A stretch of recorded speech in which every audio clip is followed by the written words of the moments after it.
Radyo Pilipinas, Radyo Publiko.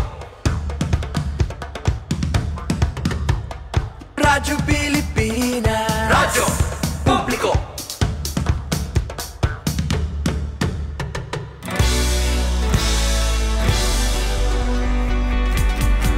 Mahalagang mga balita, napapanahong impormasyon. Kami ang inyong gabay pag may bagyo at sakuna.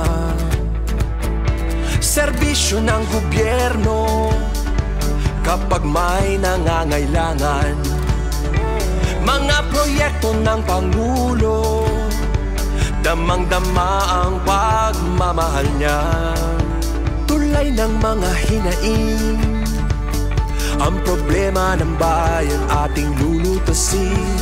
Tulay sa himpapawid, tulay ng pagbabago. Radyo Pilipinas, Radyo Publiko. Ng bagong Pilipinas, Radyo Publiko. Radyo Pilipinas, Radyo Publiko. Ng bagong Pilipino. Mga proyekto ng Pangulo, damang-dama ang pagmamahal niya. Radyo Pilipinas, Radyo Publiko. Ang boses ng Pangulo.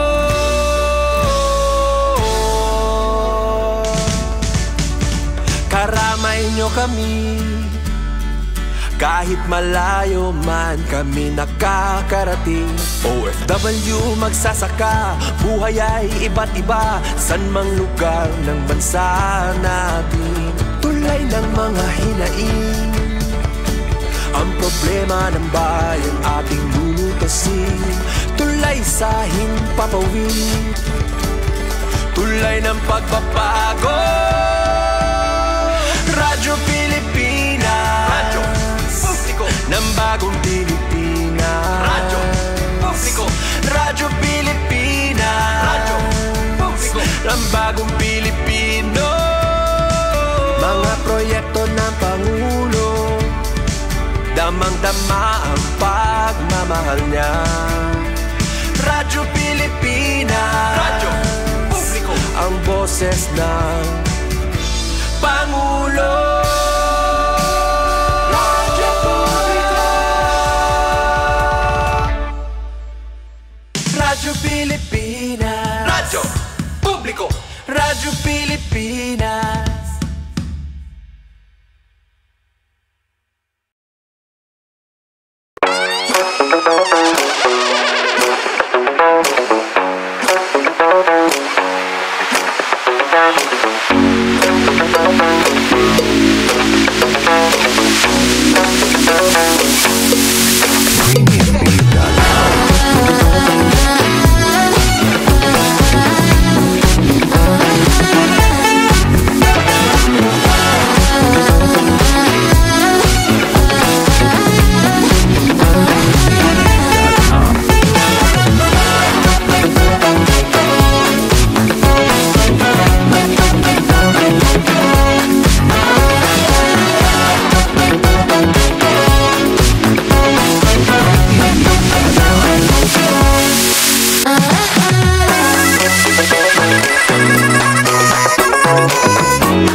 Yes, may gala mayong adlaw ka nato tanan. Welcome diri sa Tupanag-uban sa atong tulunganong tambayan sa Radyo Pilipinas. Kauban ninyo Armando Feniquito mga igala. Dahil lang kita. Yes, mga igala. Uwan-uwan no sa kita no aron tambayan ang mga nagunang hisgutanan no diri sa tuang palibot no. Anyways, mga katambayan. Una gid daw. Anyways, mga katambayan no dinhita sa kuno una diri good news na to no kay ang Davao City Water District Mahigala no ang supply sa tong tubig diri sa tuang Davao City Water District Mahigala no sumala pa ni kan mga igala no is kan gyapon no climate resilient gyapon no ang supply sa tong tubig. So anytime na may hulaw or na may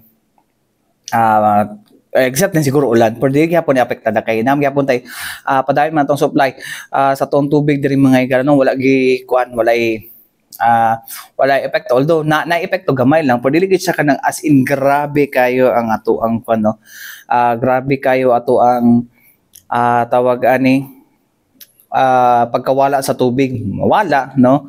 Kana lang kuan mga higala no, na-it kanang ginatawag na turbidity mga higala no. Na pag dito sa sukat nga nagkuan na ang ato ang kuan no, bulk water project mga bulk water facility mga higala no, nga gi-operate sa to ang Apo Agua infrastruktura sa Aboitiz Infracapita. Kuan na no, maglas na ko na kuan nga reklamo no, so padayon gihap mo na nga may gala no nga kuan kayo ato ang Davao City Water District ano. But anyways mga katambayan no, isa pa pod na kuan nato no, sa tuang kuan karon no is kaning kuan no, gipadayon sa Davao City Water District mga higala no, ang ilahang katong kuan na staggered payment mga higala no sa kaning new connection mga higala, especially sa mga residential areas mga katambayan no. So mo na nakaroon ang ginakuan karon no nya mag 500 manata to kada billing diha na nimo bayaran may gala para dili pud mo maglisod no kay ang uban mahal kayo mahalan ra sila sa kaning new connection nung bayan. But anyways may gala alang sa to ang kano ubang aron nga masayran nato mga gala no kung unsa pa ba ni no ani ang mga laing kan may gala ani ang ato ang kano ani ang pamahayag no sa mo ko nang lisod mo ang pamahayag ni Davao City Water District spokesperson Ma'am JC Duhay Lungsod no aron sa atong dugang kasayuran. Paminaw na to. On our water service dari sa syudad, we still maintain no na sa Davao City na achieve na nato itong ginatawag na climate resilient water service in terms of available water supply. As of this time no, we have around 715,000 cubic meters per day na pwede nato ma-provide na water supply, and we're only utilizing around 50% of that to meet satisfactorily no ang water demand sa ato ang service coverage area. So with that figure, makaingon ta nga abunda ang ato ang surplus that increases the confidence level no na maka-provide gyud si water district sa ato ang present and future water needs, thus supporting ang direction sa Davao City to becoming a world-class metropolitan. Because if you have sustainable water supply, this is very attractive sa ato ang mga investors and more development there is sa city. And as a rejoinder to that, we would also like to announce, considering that we have this a lot of potential market to cover with our available supply, gi-renew sa ato ang board of directors ang ato ang offer na 500 installment option para sa katong mga mag-apply og new service connection.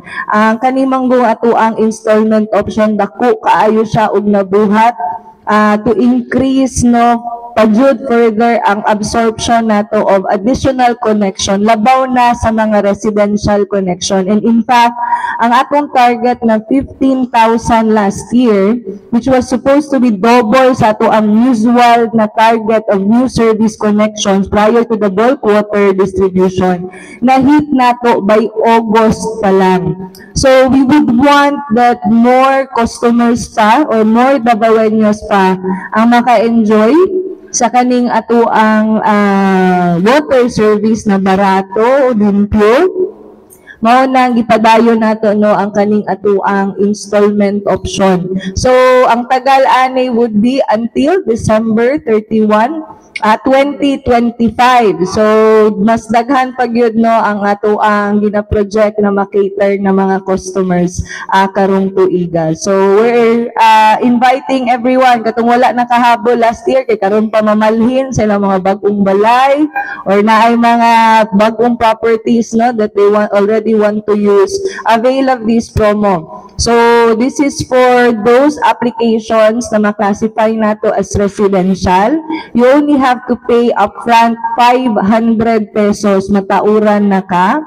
And the remaining amount na 5,500 pesos, you will just have to pay that at 500 pesos per month for 11 months na walay interest. So barato kayo siya, affordable, and impute lang siya sa inyong water bill. Yes, because we just operated the bulk water last year. So ongoing paghihapon ang atuang operational adjustments to maximize the benefit no sa kaning atuang available water supply.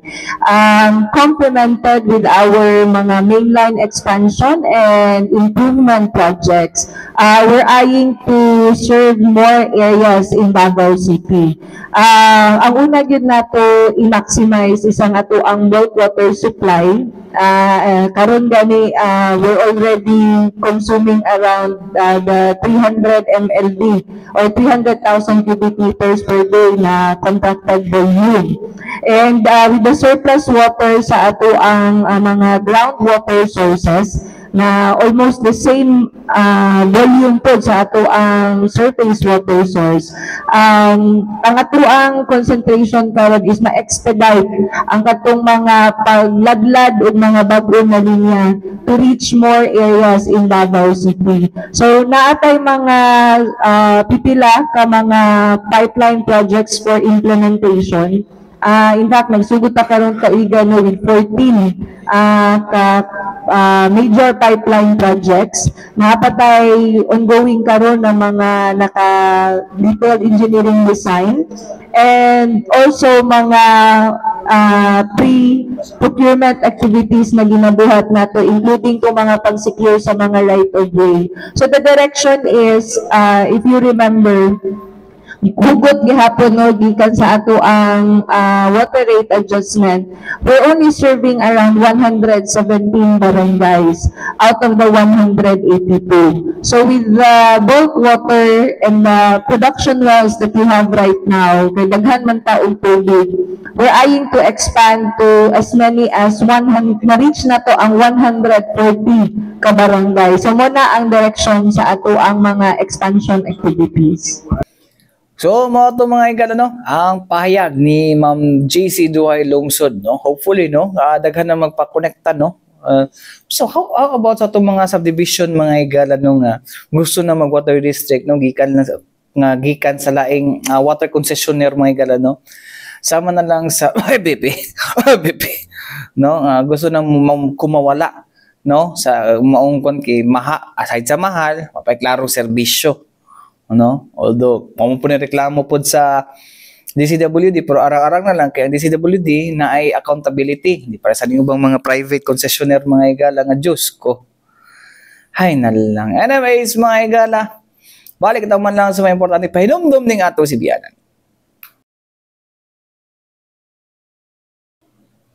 Yes, mga igala, balik kita dito sa ito panaguban sa itong tulumanoong tambayan sa Radyo Pilipinas. Sama sa kong ginong gaganihan, no? Okay pa ba ning kuan po, no? Okay naman good ang kuan sa Davao City Water District. Ano yung kadungog itong mga usual na ko nga mga Facebook friends, mga igala nga sige reklamo kay walay tubig daw, no? Pila ka kuan na sila, especially sa may second district, no? Wala na yung kabantay kay nga nagayaw-yaw sila. Basta sige pang-block na ko nila. Joke. Anyway, sa mga katambayan, no? Ako ginipangutan kay Ma'am JC na kay, of course, kan ba ko apektado pud ba ako nga konsumante pud, no? Pero dili sa DCWD, sa laing water concessionaire na private, no? Kay kung nanabay ko ano nabay mga subdivisions, no, nga nagkuan ba sa ilahan, no, padala og intent mga igala nga mo transfer na sa ilahang kuan, no, mo transfer sa ilahan na as water district na jud, no. So mo ni ako pangutana, so now sa tubag mga igala pa depende man gud daw na, no, kay either sa kuan daw na siya sa developer or sa homeowners, pero case to case basis daw na siya, no. So mo na kung ano pangutana sa iya na ikaduha mga igala. So sunod-sunod atong sunog dinhi sa Davao City, no. And then tungod sa sunod-sunod na sunog na to sa Davao City mga igala, kuan pa ba reliable pa ba or kuan pa ba efficient pa ba ang ato ang mga fire hydrants diha sa ato ang kadalanan mga higala na pwede magamit during firefighting mga higala no. Firefighting nga mga activities sa ato ang mga kabomberuhan mga higala, di lang kay sa BFP, pila pa darang Central 911 o ang ato ang mga fire volunteers mga higala no. So mo kana mga higala o guban pa atong paminawan balik mga higala no, Ma'am JC Duhay Lungsod ang tigpamaba sa Davao City Water District. Katong gingon nimo nga para sa tong connection na siya staggered payment, nabay mga subdivisions nga naghatag og nag-intent nga gusto na po nila mo balin sa DCWD. We're talking about na sila existing water service provider, no?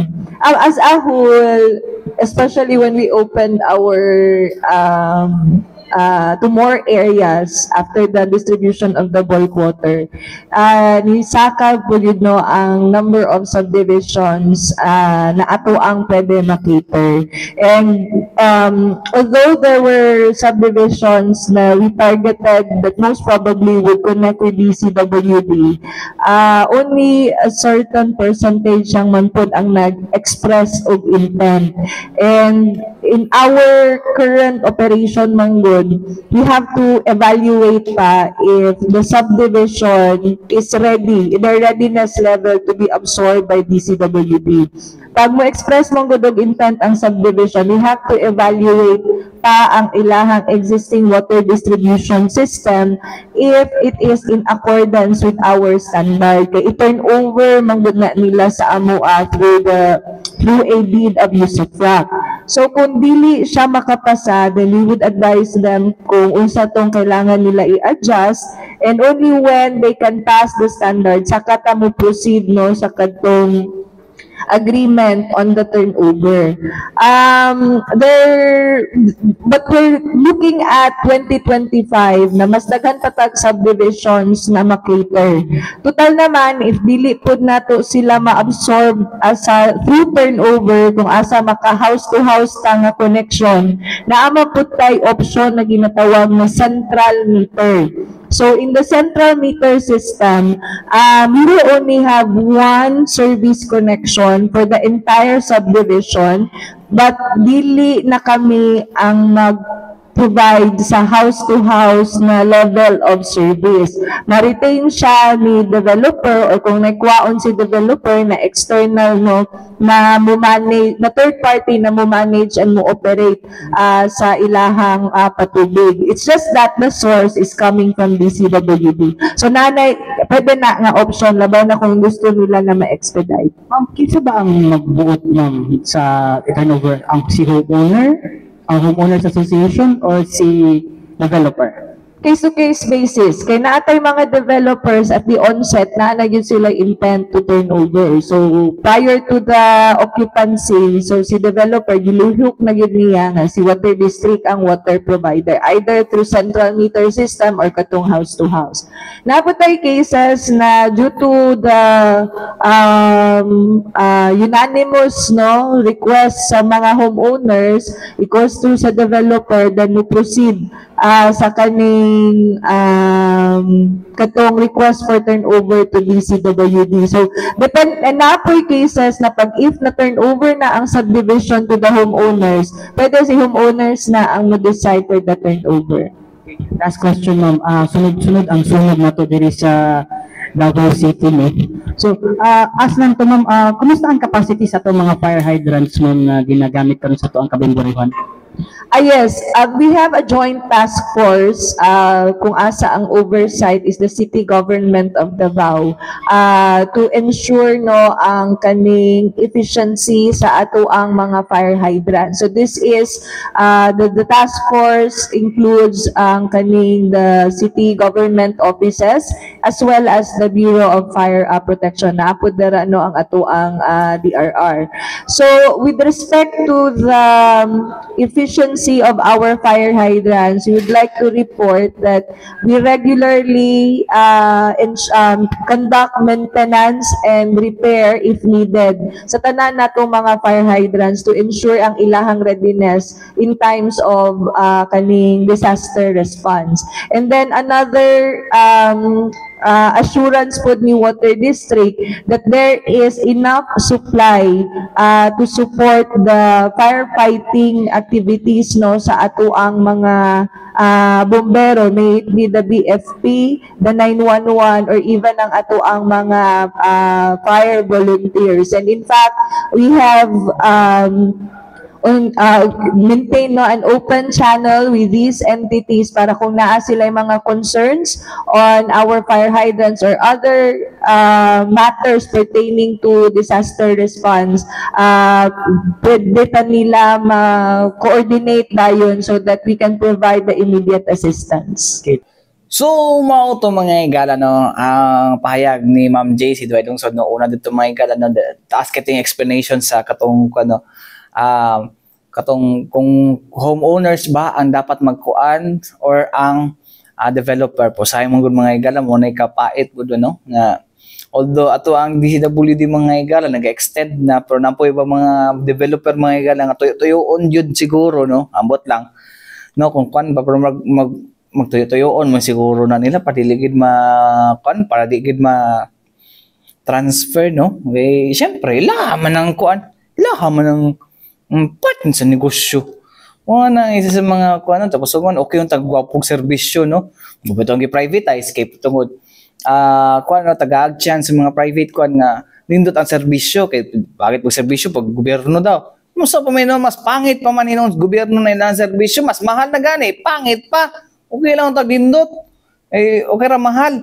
No, marka ng serbisyo sa Davao like power company may gala no o compared sa other electric co-ops so okay lang ang serbisyo no say lang gyud na lang gyud brown out gyud may gala nga kuno pa sila gyapon ginabasol no pero nagreklamo ang may gala last time sa DLP sa Davao line may gala kay abot og 8 hours ilahang kuan abot og 8 hours ang ilahang sa tawag na ilahang power interruption no ang uban damo gunay ko ano sa mga technical no ang wakabalo mga ay ko ano nga madugay jud o kaning balik sa restore sa kuryente but in general compared to other kaning silingang mga electric co-ops mga igala mas kan jud no mas arang-arang na lang guys si Davao Light no and mo na mga igala lang. And then kato sa fire hydrants kudos din no kay naagid kon naaday task force alang ni ana mga igala no sa mga buot or di siya buot actually katong mga unsa ni kaning mga fire hydrants mga igala no kano padayon ang maintenance mga igala no o kaning repair no if ever no eh para sunod ba sunog din hino kung walay kuan walay makuhaan tubig wa po'y wa po'y magamit pang suppress food sa sunog no so mo na karon ang kan may gala na update kikan sa tuang Davao City Water District mga igala. Anyways may gala na tay igong oras ang ngalan sa tibok persa sa DXRP Radyo Pilipinas Radyo Publiko Davao ako Armando Finiquito alang sa tambayan sa Radyo Pilipinas. Hangtod sunod na usab, daghang salamat o maayong adlaw mo sunod na ang Balitang Pambansa.